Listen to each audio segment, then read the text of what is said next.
enigmatic sovereign state of politics and prophecy, exploring why the Messiah prophecy continues to haunt Benjamin Netanyahu, former Prime Minister of Israel.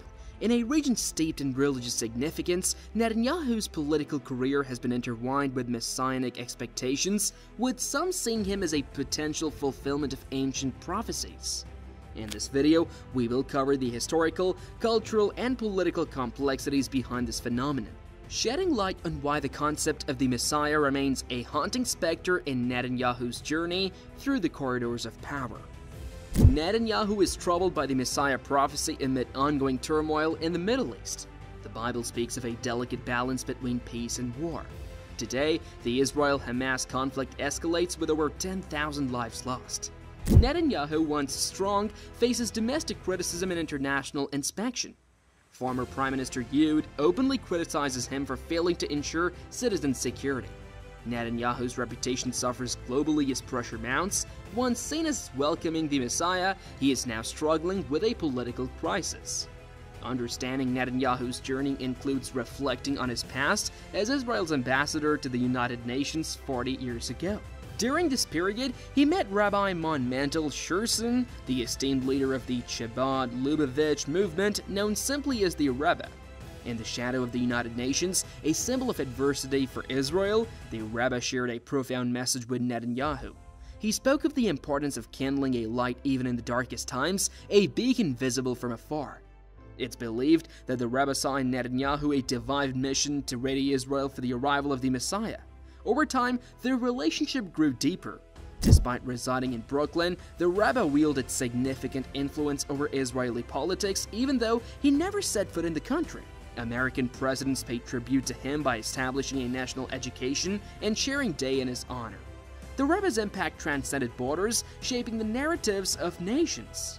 Born in the Black Sea port of Nikolaev, then part of the Russian Empire, he and his wife fled from the Nazis in 1941, eventually settling in New York in 1951. Assuming leadership of the Chabad movement, he guided it through decades of expansion until his death in 1994. His teachings continue to resonate globally, with Brooklyn serving as the movement's hub. It reaches every corner of the world with a strong presence in Europe and Israel, boasting hundreds of thousands of followers and institutions dedicated to various aspects of Jewish life improvement. As the Chabad Lubavitch movement expanded, an analyst suggested a new perspective. While aimed at uplifting Jews, its approach inadvertently provided a blueprint for darker groups. Some argue that organizations like FET drew inspiration from Chabad's global outreach, mirroring its strategy of sending ambassadors worldwide, reminiscent of the Rebbe's prophecy. Netanyahu's prophesied rise to prime ministership in 1996, fulfilled at 47 at his death. The Rebbe foresaw Netanyahu as the last leader before the Messiah's arrival, adding an ethereal layer amidst geopolitical unrest. The blend of politics, prophecy, and divine missions captivates. Once seen as chosen, Netanyahu now navigates complex leadership. The Rebbe's legacy, a beacon in dark times, still influences global narratives.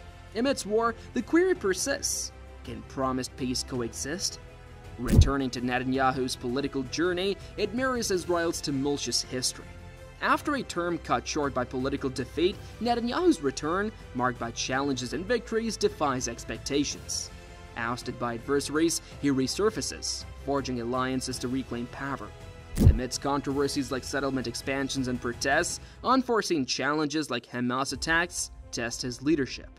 Reporting to religious rhetoric, Netanyahu draws on his U.S. experience and scriptural connections, shaping his response to crisis. Though the Rebbe's influence persists in Israeli collective consciousness, adding a layer of mystique to Netanyahu's maneuvers, his dilemma lies between seeking retribution or redemption as he confronts the crucible of war.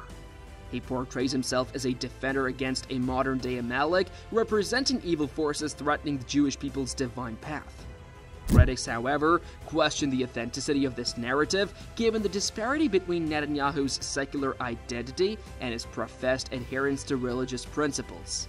Amidst these debates, the interplay of faith and politics becomes a non-stance. Whether driven by genuine belief or strategic pragmatism, Netanyahu aims to leverage religious rhetoric to consolidate support in Israel's diverse political landscape.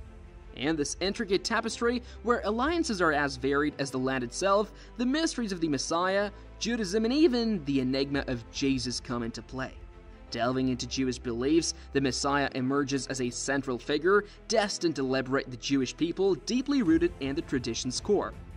This concept envisions a leader anointed with holy oil, whether a king or religious figure, who will fulfill this sacred role. The belief in the Messiah echoes throughout the Jewish history, exemplified by figures like Cyrus the Great, who aided in the reconstruction of the Jerusalem temple and earned the title of Messiah. Jewish teachings outline the Messiah as a Jewish king from the lineage of King David, ushering in a messianic age characterized by peace and divine leadership. This concept, pivotal in Judaism, also influenced the genesis of Christianity, initially a sect of Jewish believers in a Messiah during the Second Temple period. Exploring the criteria for the Messiah set by Jewish teachings reveals a series of conditions outlined in their holy texts. The Messiah must be Jewish, from the tribe of Judah, and a direct descendant of King David and King Solomon. Their mission includes regathering the scattered Jewish people, rebuilding the temple, and establishing peace. However, the intricacies of these criteria pose significant challenges when applied to Jesus. While Jesus is recognized as Jewish, issues arise regarding his family tree crucial for meeting Messiah criteria. The New Testament portrayal of Jesus, with no human father and lineage traced through Joseph, complicates his connection to King David. Examining Jesus' family tree in the New Testament reveals discrepancies and inconsistencies, challenging Jewish beliefs regarding lineage. Moreover, Jesus' failure to fulfill certain messianic tasks during his time, such as bringing universal peace, adds to the argument against his messianic status according to Jewish beliefs. Historical perspectives within the Jewish community vary, with some viewing Jesus negatively as a false prophet, while others see him as a precursor to a future era of ethical living. The theological divide between Judaism and Christianity, particularly regarding Jesus' divine status, reflects differing interpretations within the Jewish community. Despite these complexities, Jesus remains an integral part of religious narratives, weaving intricate threads of Judaism and the enigma of his identity into a rich tableau of faith. Exploring these beliefs and historical views encourages deep thinking, challenging what we think we know about the Messiah's role in Jewish beliefs. As we journey through ancient beliefs and modern interpretations, we find Benjamin Netanyahu's potential role in this story intriguing. Netanyahu's leadership presents a complex narrative of triumphs, defeats, religious talk, and political strategy against the backdrop of a land grappling with modern issues. Whether his actions align with a divine mission or our strategic moves remains uncertain, what's clear is the delicate balance between faith and politics, a balance Netanyahu maneuvers with skill. The enigma of Netanyahu's leadership continues to unfold in Israel's history. In the intricate tapestry of religious stories, Yeshu, possibly Jesus, is mentioned, accused of leading Jews astray. However, historical complexities led to the removal of this narrative, illustrating the nuanced relationship between Judaism and Christianity. Jewish scholarship offers varied perspectives, with some dismissing Jesus as the Messiah, attributing harm to Jews, while others see ancient prophecies heralding the Messiah's arrival. Rabbi Berger introduces a twist by connecting an ancient prophecy to celestial signs, sparking debates in both Jewish and Christian communities. Delving into mystical realms, we find descriptions of stars accompanying the Messiah's coming, resonating with those who see Jesus as the returning Messiah. Amidst celestial speculations, amateur astronomer IRMCKY sheds light on the significance of astronomy in Jewish mysticism, where celestial events are seen as divine signs connecting heaven and earth. Transitioning to another realm, we encounter ominous imagery surrounding the Antichrist in the Book of Revelation, detailing titles ascribed to this malevolent figure and his origins, strategy, and infamous mark. The Antichrist's reign begins with control over 3 nations, but expands globally, a novel idea in prophecy. The mark of the beast becomes a tool for both economic control and religious compliance, necessary for buying, selling, or even eating. As the Antichrist breaks his promise of peace to Israel, desecrating sacred spaces, the narrative shifts from false peace to persecution. Economic exclusion and enforced worship characterize his rule, painting a grim picture of a dystopian future. Within Satan's unholy trinity, consisting of Satan, the Antichrist, and the false prophet, evil is orchestrated on an unprecedented scale. The false prophet, often misunderstood, plays a significant role in managing economic and religious affairs, enforcing the mark of the beast. The Battle of Armageddon sees forces rallying against the Antichrist, culminating in Christ's triumph and the establishment of his kingdom on earth for 1,000 years, a period of peace and prosperity. Yet, judgment awaits unbelievers with their fate determined by their deeds. Satan, the false prophet, and the beast ultimately face eternal punishment. Amidst these sobering prophecies, the Bible also offers glimpses of God's kingdom where goodness reigns.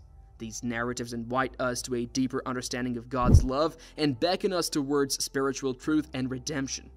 What are your views? Let us know in the comment section below. Hope you liked the video, then do like, share, and subscribe to our channel.